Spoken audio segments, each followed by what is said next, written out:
Hello, grade 7. Welcome back to another math video. Today we're going to talk about percentages again, and parts, but we are going to talk about something that is very applicable to our lives. We're going to start in this video talking about discount, and in our next video we're going to talk about tax. These are things that are very similar to one another. One has us finding out how much we might be saving or how much less something might cost, and the other one is how much more something might cost or how much extra we're going to need to spend. So for this part, for discount, we're going to take a look at two different things. We're going to take a look at discount amount and percentage discount. And so there's two main formulas we're going to be working with.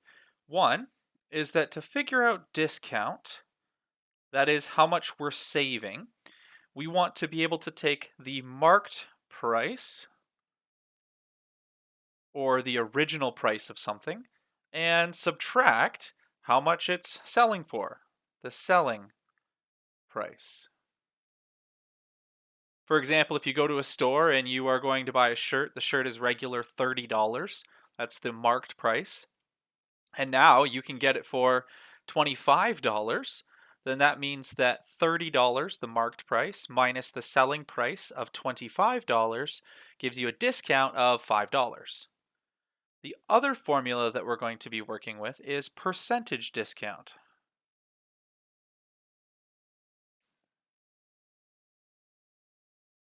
And this is where we're going to use our percentage formula again.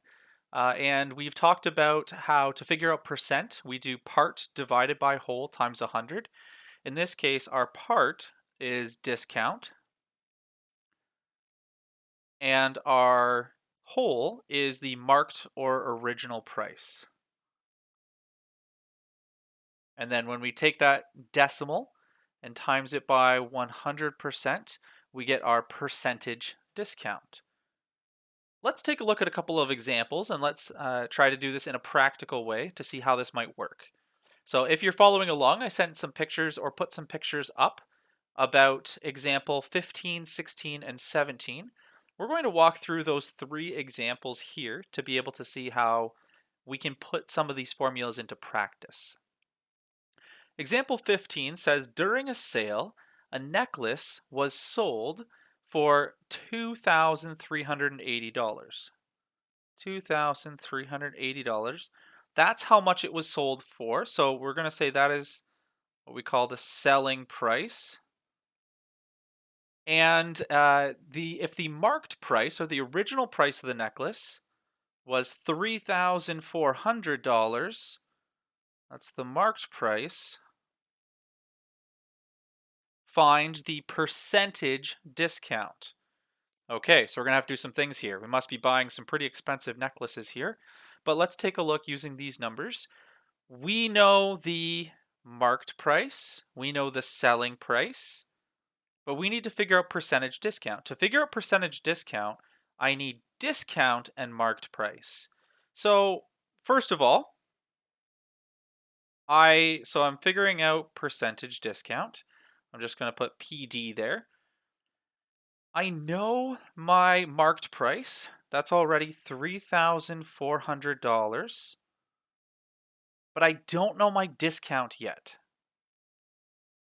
So I still have to figure out discount before I can figure out percentage discount. To figure out discount, I need to do marked price minus selling price.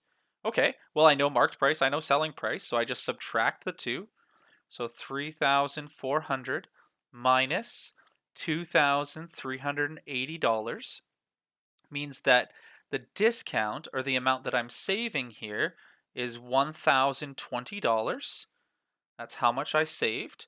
Now that I know that, I can put that in for my discount amount, $1,020. And all that's left to do is divide the two values times by 100, and I could figure out that my percentage discount here, or the amount that I saved, was 30%.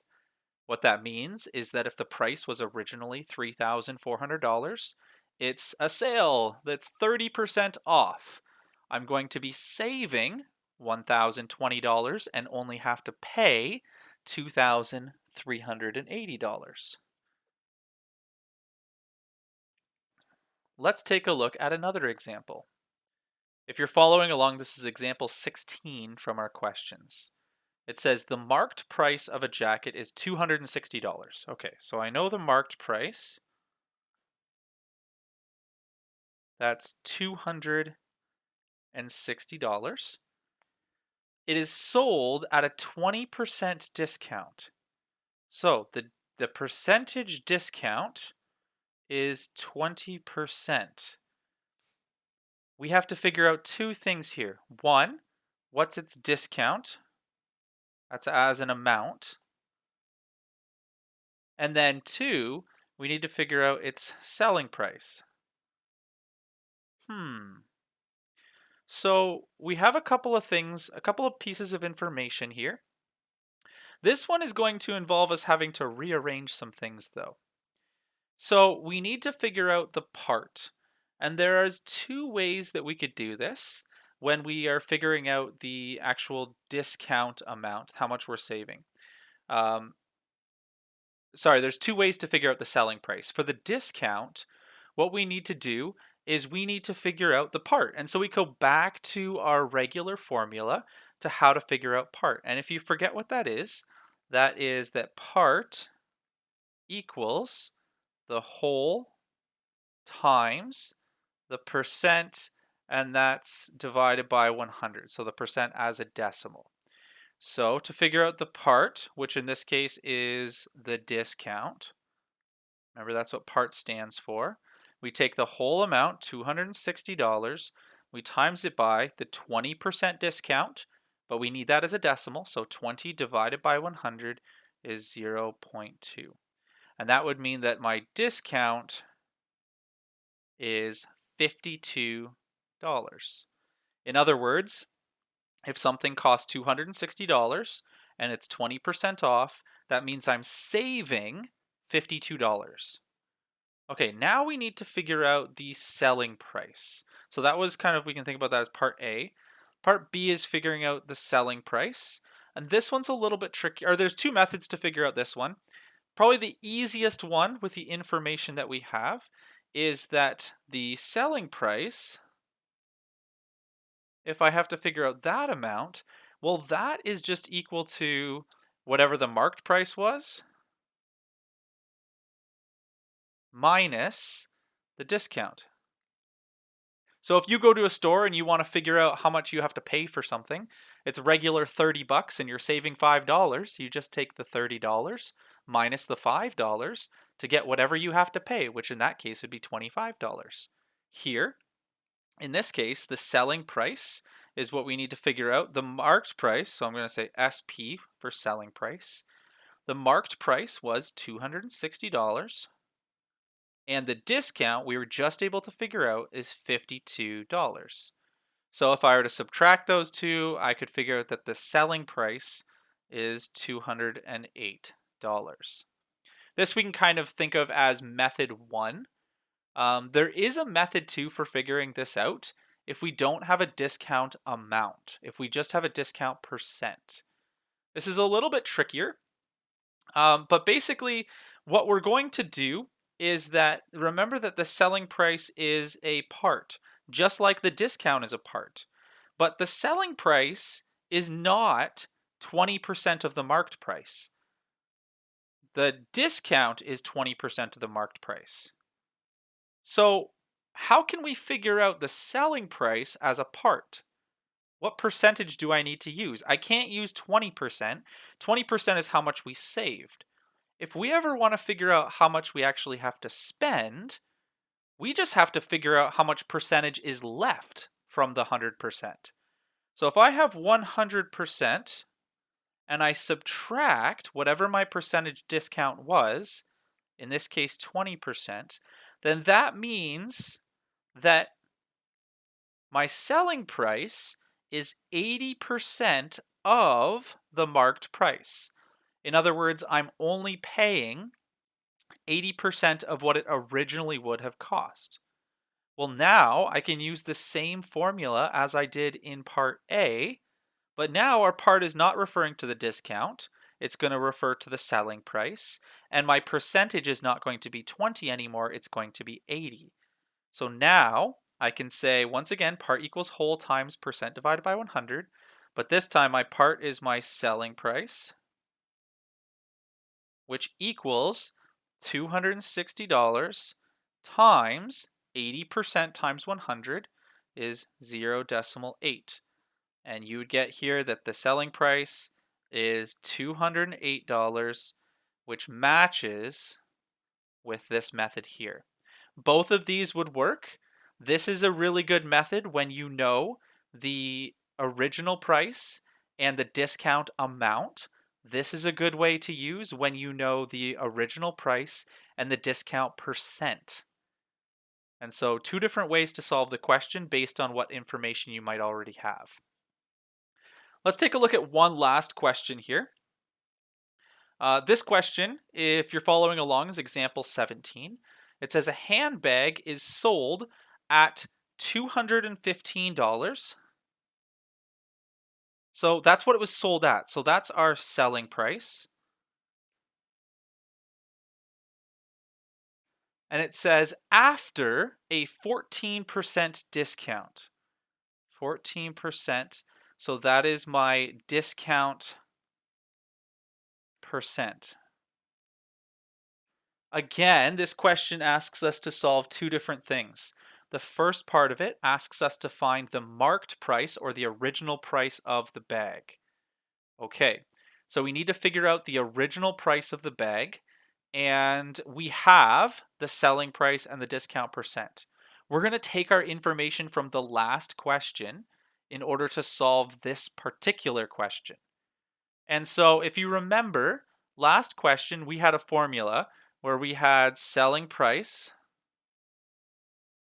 and we said that that equals our marked price times our percent divided by 100.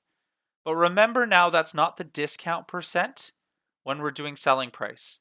When we're doing selling price, this is whatever is left after we subtract 100% minus this number.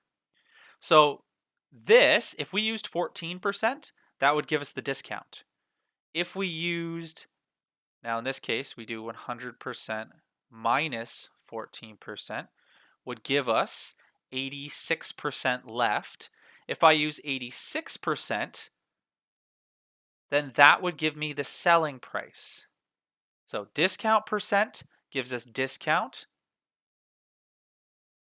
We could say selling percent, it's 86%, would give us the selling price. All right, let's fill in what we know. So selling price is $215. Marked price, we have no idea. Let's just use X. We'll put a variable in there. And then 86% divided by 100 is going to be 0.86. And those are multiplied together. Okay, I have a bit of information, but if you'll notice, I have a letter and a number here, a number over here. That's not what I want. I want my variable, my marked price, to be on its own. Well, this gets us back to our last unit, our unit on algebra and figuring out or rearranging questions. So to get x by itself, right now I have an x times 0.86. Remember that to move a time, when you're multiplying by a number, we use the opposite operation. The opposite of times is divide. And so we divide by whatever we want to move over, in this case 0.86. Whatever we do to the right side, we have to do to the left to balance it out. These now can cancel out because 0.86 divided by 0.86 is just 1, and 1 times x is just x itself. So now I have x by itself equals 215 divided by 0.86. And when you divide these two values together, you would figure out that this gives you a marked price of $250. So it was a long way to get there, but this would be how we would use a selling price and a discount percent in order to figure out the original price or the marked price of, in this case, a handbag. All right, so that's part A. Let's take a look at part B. I know it might be confusing. I'm doing part A on the right and part B on the left, but let's just work through that. Part B says if the handbag were sold at a 10% discount and then at a further 4% discount on the discounted price, would the selling price be the same? This is an interesting question. So before we had just a flat 14% discount. It's 14% off. Figure it out. But this time we're saying, okay, there's a 10% off discount, figure out that price, and then take 4% off that new price. Would you get to the same spot? Well, let's figure out, maybe you have a guess already, which is great. Let's figure out if that is the same, if that actually works the way that it says it's supposed to work.